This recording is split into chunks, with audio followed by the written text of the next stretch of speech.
के लिए निकले थे। कोरोना की वजह से लॉकडाउन और फिर काफी समय उन्होंने साथ में नहीं बिताया था, तो अभी सोचा कि थोड़ा घूम फिर कर आ जाया जाए। तीनों ने एक रात पहले ही तय कर लिया और आज निकल पड़े। कोई हिल स्टेशन था, नाम था थपोरा हिल स्टेशन। वो खासकर ट्रैकिंग और प्राकृतिक प्रेमियों के लिए जाना ही जाता था। बहुत ही सुंदर और शांत जगह थी। वो तीनों दोस्त भी ऐसी ही जगह की तलाश में थे जहां पर शांति हो, थोड़ा सुकून हो। तीनों देर रात ही अपने कार से इस हिल स्टेशन के लिए निकल पड़े थे, लेकिन रास्ते में ही गाड़ी चलाते हुए बहुत टाइम हो गया था। वो लोग थक गए थे, नींद सताने लगी थी। इस वजह से उन्होंने रात को कहीं रुकने का फैसला किया। फिर उस सुनसान रास्ते पर कुछ दिखाई भी तो नहीं दे रहा था। थोड़ा सा आगे चलने पर एक रिजॉर्ट दिखाई दिया, जो वहां सुनसान जगह पर बस एक ही था। रात को यहां रुक जाते हैं, फिर कल निकलते हैं वापस से। ऐसा सोचकर वो लोग वहां पर गए और एक कमरा किराए पर ले लिया। रात भर वहीं आराम किया। जब वो लोग सुबह उठे तो देखा कि वो जगह भी काफी अच्छी थी। तो तीनों ने सोचा कि यहाँ पर भी थोड़ा सा घूम फिर लिया जाए। आज यहीं ठहर जाते हैं, कल फिर थपोरा हिल स्टेशन के लिए निकल जाएंगे। ये सोचकर वो तीनों वहीं पर रुक गए। फिर तैयार होकर वहां घूमने के लिए निकल पड़े। घूमते फिरते वो लोग शाम तक अपने रिजॉर्ट पर आ चुके थे। उस रिजॉर्ट में सिर्फ एक रिसेप्शनिस्ट था और एक केयर टेकर था। बाकी अन्य 2-4 कर्मचारी थे जो काम करने वाले थे। रात को तीनों ने अपने प्रोग्राम के तहत खाना पीना खाया और फिर रिजॉर्ट की तरफ से बोनफायर के मजे लिए। अभी तीनों बोनफायर के आसपास बैठे हुए थे। वो बाहर के मैदान में स्थित था। अभी तीनों दोस्त बात कर ही रहे थे कि अचानक से उनमें से एक दोस्त की नजर सामने काफी दूरी पर एक पेड़ पर पड़ी। ध्यान से देखा तो उसे ऐसा लगा कि उस पेड़ के पीछे से कोई उन्हें घूर रहा है। उसे थोड़ा अजीब लगा। यार देखो तो वहां ऐसा नहीं लग रहा कि कोई खड़ा हुआ है और उस पेड़ के पीछे से हमें ही घूर रहा है। उसने उस तरफ इशारा करते हुए अपने दोस्तों से कहा। जब उसके दोस्तों ने वहां देखा तो उन्हें भी ऐसा लगा कि कोई तो वहां पर है। चल देखते हैं कौन है, एक दोस्त बोला और उठकर उस तरफ जाने लगा। तभी वहां पर उसी होटल का एक कर्मचारी आया जो उनके लिए कुछ खाने पीने का सामान लेकर आया था। वो उस लड़के को जाते हुए देखा तो उसने उसे आवाज लगाई। वो भी अभी कुछ 10-12 कदम ही चला था। उस कर्मचारी की आवाज सुनकर वो रुक गया और पीछे मुड़कर देखा। क्या हुआ, मुझे आवाज क्यों लगाई? लड़का बोला, साहब आप उधर कहाँ जा रहे हैं? उस कर्मचारी ने बोला, मुझे ऐसा लगा कि उस पेड़ के पीछे से कोई हमें ही देख रहा है, तो वही देखने जा रहा था कि कौन है। लड़के ने उसी पेड़ की तरफ इशारा करते हुए कहा, आप रुके, मैं देखता हूं। कहकर वो कर्मचारी वहां से आगे जाने लगा। अभी वो थोड़ा आगे जा ही रहा था कि अचानक चलते चलते वो रुक गया। उस पेड़ के करीब तो नहीं आया था, लेकिन ज्यादा दूर भी नहीं था। उसे कुछ भनक सी लगी, इसलिए उसने अपने आप को शायद रोक लिया और वहीं से उल्टे पैर दौड़कर जल्दी से उन तीनों लड़कों की तरफ आया।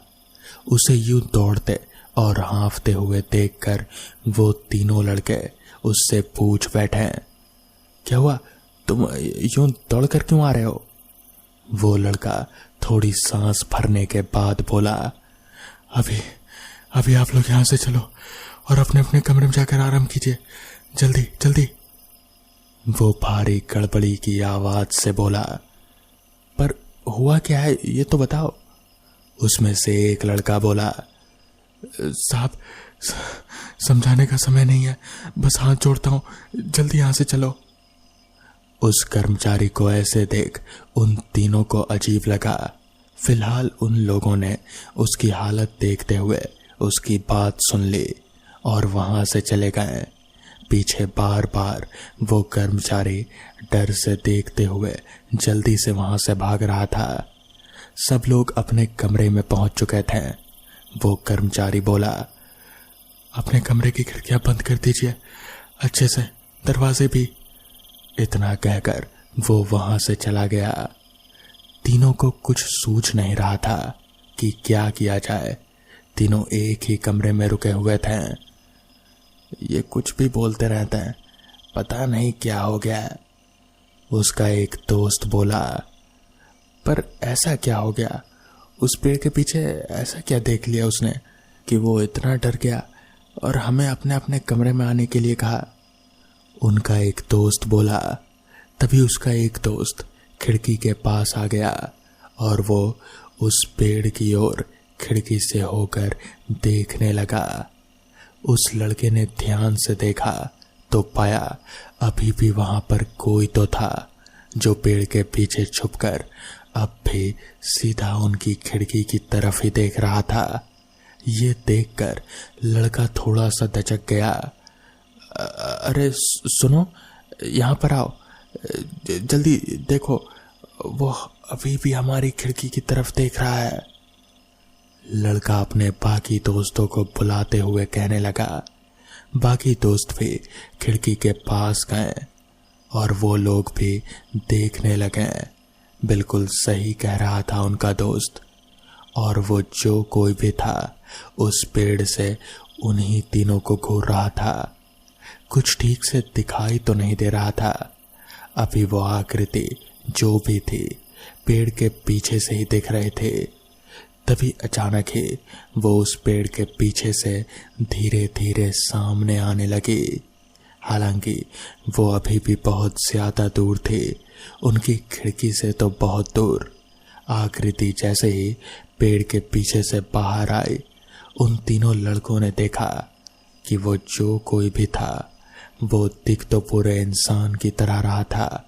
हालांकि अभी भी उसका चेहरा और शरीर ठीक से दिख नहीं रहा था, लेकिन अंधेरे में जितनी भी आकृति दिख रही थी, देखने से तो वही लग रहा था कि वो कोई इंसान है। लेकिन सबसे अचरज की बात तो ये थी कि उसके पीछे बहुत बड़े बड़े पंख थे और पंख काफी नुकीले से थे। वो देखकर उन तीनों दोस्तों को थोड़ा अजीब सा लगा। फिर वो आकृति थोड़ा धीरे धीरे आगे बढ़ने लगी और अचानक से वो जैसे हवा में उड़ने लगी। जैसे ही वो ऊपर उड़ी तो थोड़ा सा प्रकाश उस आकृति के चेहरे पर पड़ा और वो देखकर उन तीनों दोस्तों के पसीने छूट गए। वो जो कोई भी आकृति थी वो किसी अजीब जानवर की तरह दिख रहे थे। उसके हाथ पैर शरीर सब कुछ इंसान के ही थे, लेकिन उसका चेहरा वो कुछ अजीब सा था। वो इंसानी चमड़ी का तो बिल्कुल भी नहीं लग रहा था। उसके बड़े से दांत बहुत ही खूंखार थे और आंखें बिल्कुल लाल और नुकीली सी थीं। उसके हाथ में पंजे भी थे। तीनों दोस्तों को कुछ भी समझ नहीं आ रहा था। उन लोगों ने वो खिड़की तुरंत ही बंद कर दी और अच्छे से लॉक कर दिया। वो लोग जल्दी से बेड पर जाकर तीनों एक दूसरे से दुबक कर बैठ गए। जो भी नजारा उन्होंने देखा था वो बहुत ही अजीब था। अगर उनकी खिड़की खुली तो शायद पता नहीं क्या हो जाता। अभी वो तीनों सोच ही रहे थे कि उन्हें उनकी खिड़की के बाहर एक अजीब सी हूं हूं करती आवाज सुनाई देने लगी और साथ ही में गुर्राहट भी सुनाई देने लगी। मतलब कि वो जो कोई भी था वो उनकी खिड़की के एकदम पास आ चुका था। वो तीनों दोस्त पसीने पसीने हो चुके थे और तीनों की मुंह की आवाज तलक भी नहीं निकल पा रहे थे। वो एक दूसरे से एकदम डर कर कस कर पकड़े हुए थे और एकदम अपने मुंह से बिल्कुल भी आवाज नहीं कर रहे थे। बस जल्दी से यही प्रार्थना कर रहे थे कि जो कोई भी बाहर है वो उनकी खिड़की के पास से चला जाए। कहीं वो उनकी खिड़की तोड़कर अंदर आ गया तो फिर इनकी खैर नहीं।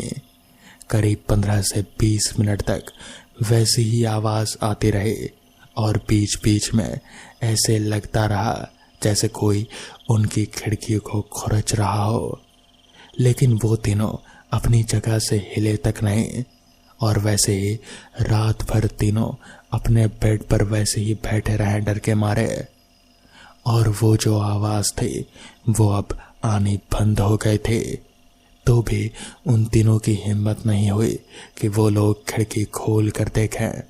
बस सुबह होने का इंतजार कर रहे थे वो लोग, और आखिर सुबह भी हो ही गई। उन लोगों ने घड़ी में टाइम देखा, सुबह के 7 बज रहे थे। वो तीनों जल्दी से अपने रूम का दरवाजा खोलकर नीचे रिसेप्शनिस्ट के पास गए। तीनों ने अपने साथ हुई घटना उस रिसेप्शनिस्ट को बताई और साथ ही ये भी बताया कि उनके कर्मचारी ने भी उन्हें ऐसा करने को कहा था। उन्हें कल कुछ अजीब सा महसूस हुआ। क्या था? वो बहुत सी चीजें थी जो उनके समझ से बाहर थी। रिसेप्शन पर बैठे उस आदमी ने पहले तो तीनों दोस्तों की बात पूरी सुनी और फिर उन्हें बैठने को कहा। वो तीनों बैठे तो फिर रिसेप्शनिस्ट ने बताया कि दरअसल वो शक्ति, वो एक रूहानी ताकत है जो कि यहीं पास ही के कस्बे की रखवाली करती है और वहीं पर घूमती फिरती रहती है। वो यूं तो किसी को नुकसान नहीं पहुंचाती, लेकिन नए लोगों पर नजर रखती है कि कहीं वो लोग कस्बे वालों पर कोई नुकसान ना पहुंचाए। दरअसल बहुत साल पहले इस कस्बे में बाहर के लोगों ने हमला कर दिया था। बहुत से लोगों की जान गई, जिसके बाद से कस्बे के लोगों ने इस रूहानी ताकत को बुलाया। ये रूहानी ताकत इस कस्बे के लोगों पर नजर रखती है और फिर बाहर वालों पर भी, ताकि वो कस्बा हमेशा के लिए सुरक्षित रहे। तो दोस्तों, ये थी आज की पहली कहानी। तो चलिए बढ़ते हैं आज की दूसरी कहानी की ओर।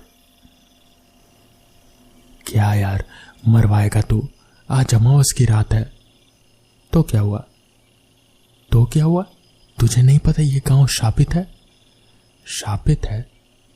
हाँ, आज के दिन कोई भी इस जंगल वाले रास्ते से तो नहीं गुजरता, और वो भी रात के समय। ऐसा क्या है जो यहां से कोई नहीं गुजरता? आलोक अपने दोस्त जेम्स को गांव की कहानी बताता है। कई साल पहले हमारे गांव में एक शोभा नाम की महिला आई थी। दुनिया की उम्र पड़ने पर वो बूढ़े होते हैं, मगर उसकी उम्र तो जैसे घट रही थी। वो दिन पर दिन बहुत ही सुंदर होती जा रही थी। जो भी देखे उसका दीवाना हो रहा था। उसकी आंखें हिरनी जैसी थी, जिसे देख ले उसे घायल कर दे। कमर तो ऐसी कि बस पूछो ही मत। लेकिन एक खास बात और थी। जब से वो इस गांव में आई थी, तब से एक मौत का सिलसिला शुरू हो गया था। हर रोज गांव के बाहर कोई ना कोई लाश बहुत ही अजीब हालत में मिलती। सब गांव वाले हैरान थे। हैरान इसलिए भी क्योंकि गांव में जितनी भी लाशें मिलती वो सिर्फ जवान लड़के या फिर लड़कियों की ही, कोई भी बूढ़ा या कोई बच्चे की नहीं। सिर्फ जवान लड़के और लड़कियां, और सबकी लाश ऐसी होती जैसे किसी ने उनका सारा खून ही चूस लिया हो। गांव में बिल्कुल दहशत मच रही थी। जब गांव के लोग बच्चों को घर से कम ही निकलने देते थे। एक दिन की बात है, एक लड़की मंजू शहर से गांव आ रहे थे। काफी देर होने के चलते वो गांव के जंगल वाले रास्ते से वापस आ रहे थे। जंगल भी बड़ा शांत था। वो काफी सहमी सहमी सी थी कि अचानक किसी ने उसके कंधे पर हाथ रखा। वो डर गई। उसने पीछे जैसे ही देखा तो वो शोभा थी जो जंगल से आ रहे थे। ओह आप, मैं तो डरी गई थी, मंजू ने कहा। तुमने क्या सोचा, कोई भूत है? शोभा ने जवाब दिया। दोनों एक साथ चलने लगे। जंगल में कहीं लाइट तो नहीं थे, बस थोड़ी सी चांद की रोशनी थी। जैसे ही वो थोड़ा खुले में पहुंचे तो उसकी नज़र अपनी परछाई पर पड़ी जो कि चांद की रोशनी से बन रही थी। मगर ये क्या, वहां पर शोभा की कोई परछाई नहीं बन रही थी। वो थोड़ा सहम जाती है, फिर सोचती है शायद कि उसका कोई भ्रम हो। वो फिर से साथ साथ चलने लगते हैं। आगे नदी नजर आती है तो मंजू बोलती है, आप 2 मिनट रुको, मैं ज़रा मुंह धोकर आती हूँ। ज़रूर। जब मंजू नदी में देखती है तो उसको अपना अक्स तो नजर आता है मगर शोभा का नहीं। उसको पक्का यकीन हो जाता है कि हो ना हो ये औरत कोई भूत या चुड़ैल है। वो कई बार नदी में देखती है मगर हर बार सिर्फ अपना ही अक्स उसे दिखता है मगर शोभा का नहीं। वो नदी से बाहर आती है और शोभा के पास दोनों फिर से गांव की तरफ चलने लगते हैं। आप यहाँ जंगल में क्यों आई हो? बस टहलने का मन किया तो इधर आ गई, शोभा ने कहा। अब मंजू की नज़र चलते हुए उसके पैरों पर गई तो उसके पैर भी उल्टे थे, यानी कि पीछे की तरफ मुड़े हुए थे। वो डर भी गए थे मगर वो कुछ कर भी नहीं पा रहे थे। उसने वापस से शोभा से सवाल किया, आप टहलने के लिए इस जंगल में आती हैं?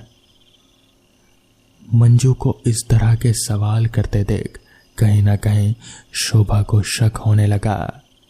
तभी शोभा ने कहा, नहीं, अपना शिकार करने। ये कहते हुए शोभा के लंबे दांत, हाथ भी रीछ की तरह हो गए, लंबे लंबे नाखून। चेहरा इतना भयानक था कि कोई भी देखे तो डर कर बेहोश हो जाए। और वो हवा में उड़ने लगी थी, जिसे देख मंजू ने जोर की चीख मारी, अब मैं तेरा शिकार करूंगी। इतना सुनते ही मंजू बहुत जोर से गांव की तरफ दौड़ने लगी और चुड़ैल भी उसके पीछे थे। मगर मंजू किसी तरह से दौड़ते दौड़ते गांव में पहुंच गई और वहीं पर जाकर रुकी जहां पर कुछ सारे लोग साथ में बैठे थे। गांव के सुरक्षा के लिए कुछ लोग वहां पर जमा हुआ करते थे हर रात। जब से गांव में यह मौत का माहौल हुआ था तब से ही। बचाओ बचाओ, जब ये आवाज़ उन्होंने सुनी तब वो सब जंगल की तरफ दौड़े और उन्होंने मंजू को पहचान लिया। उन्होंने मंजू को रोका और पूछा, क्या वो बेटी, तुम इस तरह से चिल्ला क्यों रही हो? काका काका, वो चुड़ैल मेरे पीछे लगी हुई है। उसकी सांस भी चढ़ी हुई थी। फिर उसने जंगल में बीती सारी बात सरपंच और गांव वालों को बताई। सब मिलकर शोभा के घर की तरफ गए। शोभा, बाहर निकल चुड़ैल, सारे बच्चों को तूने ही मारा है। गांव वाले की बातें सुन वो बाहर आती है। क्या सबूत है तुम्हारे पास जो मुझे चुड़ैल कह रहे हो? फिर मंजू भीड़ से बाहर निकल कर कहती है, इसे ध्यान से देखो, इसकी उम्र बढ़ती नहीं बल्कि इसकी उम्र घटती जा रही है। इसके चेहरे पर ना कोई झुर्रियां हैं और दूसरी, इसकी कोई परछाई नहीं है। सब देखते हैं, उसकी किसी भी तरह की कोई परछाई नहीं दिखती।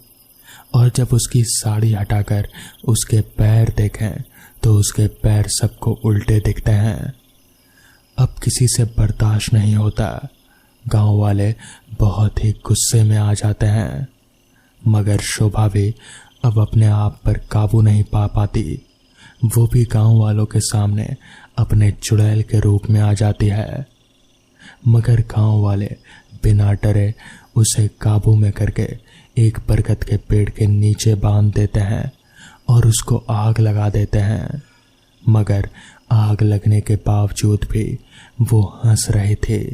उसकी हंसी पूरे गांव में गूंज रहे थे। पूरा गांव उसे देखने आ गया। आज अमावस्या है और तुमने मुझे जला दिया, लेकिन मेरी आत्मा हर अमावस को घूमेगी यहीं पर, और मुझे जो भी बाहर मिलेगा वो मारा जाएगा। इतना कहते कहते वो जलते जलते मर गई।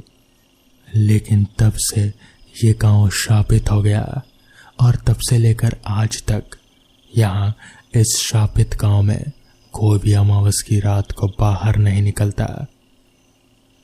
क्या तुम अभी भी इन तकियानुसी बातों पर विश्वास करते हो?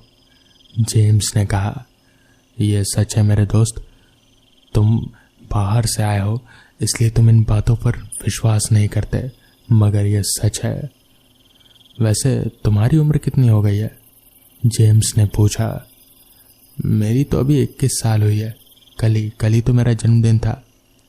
ये सुनकर जेम्स हंसने लगा और अचानक एक बहुत ही खतरनाक डायन में परिवर्तित हो गया।